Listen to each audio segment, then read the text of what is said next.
Good morning, and thank you to CARE and Racial Justice Network and everybody else for putting this on and for y'all being here. I have a press release here from the Ramsey County Sheriff. It says United States Marshal Service of Minnesota agrees to allow local law enforcement to wear body cameras on fugitive task force. And this is dated June 7th. How convenient. How convenient that the changes come once they've put another black body into the ground. Imagine if this press release was on June 3rd.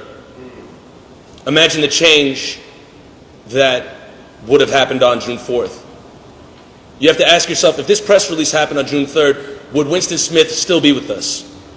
Probably, because as Nikema said, the U.S. Marshals and other law enforcement officers deputized by them are going around like cowboys.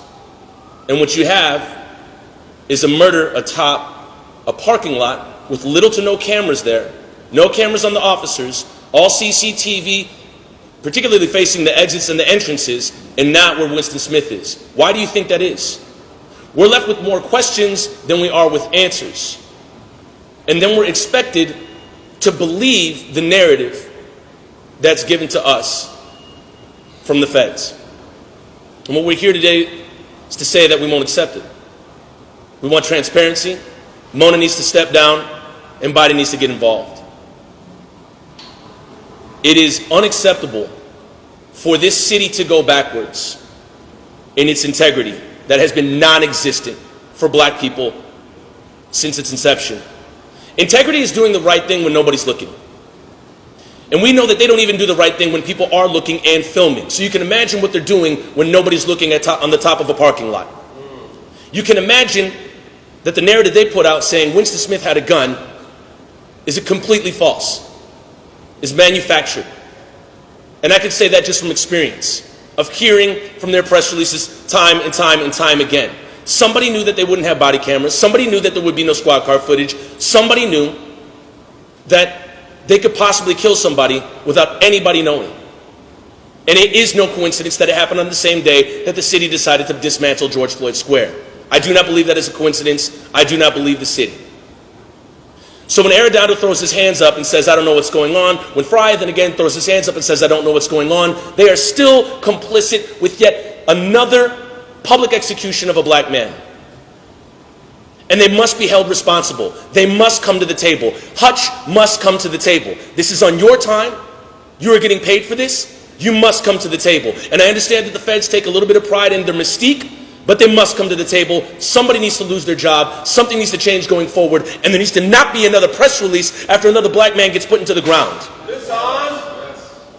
They have shown time and time and time again they can apprehend people alive who have committed far more egregious crimes. Jason Michael Messich in Bloomington killed his wife and two black girls that were his neighbors, shot off numerous rounds, and they were able to take him in alive. You're going to tell me that with half a dozen unmarked cars, you were not able to approach this man and take him in for whatever reasons were on the list. Initially, they were out for somebody else, decided to make a pit stop to pick up a black man atop a parking lot. What does that sound like to you? That sounds like deputized cowboys and off-camera killers roaming around the city. That is happening in Minneapolis. Deputized cowboys and off-camera killers roaming around the city. They could kill any person they want to at any time if it fits right for them. Again, integrity is doing the right thing when nobody is looking. We know that they are not doing the right thing even when people are looking and filming for 9.5 minutes. How can you expect them to do the right thing when nobody is looking and the body cameras are off and the squad car footage is non-existent? You have to question not only these people, but their higher ups. So Mona has to go. Mona has to go. And they only seem to speak the language of money. People don't tend to move until they lose their job. People don't tend to move until their career is at stake. So sadly, let's put a career at stake. Because then that seems to be the only thing you equate with black lives nowadays. Mona has to lose their job. There needs to be an investigation.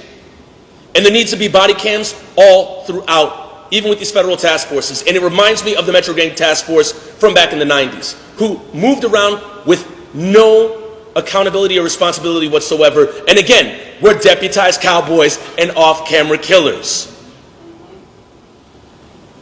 This is relative to what happened with Dalal Eid. And a lot of people say, so-and-so shot, or this happened, this is that, and the third. The deal is, we don't know what was going through Dalal's head, because unmarked cars pulled up on him with guns drawn.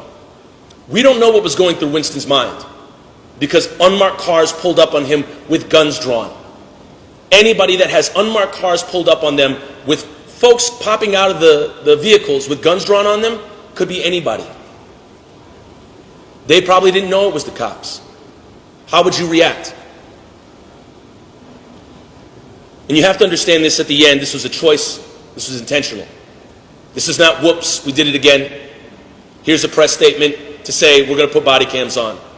These amendments should be being made because they want to do the right thing, not because, whoops, we killed another black man. And for the press, do you want to be right or do you want to be first? Listen. Do you want to put out the truth or do you want to be first? Because the second they put a black man into the grave is the second they will throw smut on his name to justify the killing, to tell you that his body was worthy of being condemned and no longer should be living. That is outright lies. It is poor journalism, if at best, and it is asinine. And people try to do it even when a black man is alive. So for press, do better. And not just do better, don't do that. By all means, do not do that. At least tell a neutral truth. Tell the truth. Do you want to be right or do you want to be first? And again, know that this was intentional, this was a choice, and this needs to change. Amendments need to be made without the public execution of another black man. Thank you. What's your name again, sir? Toussaint Morrison.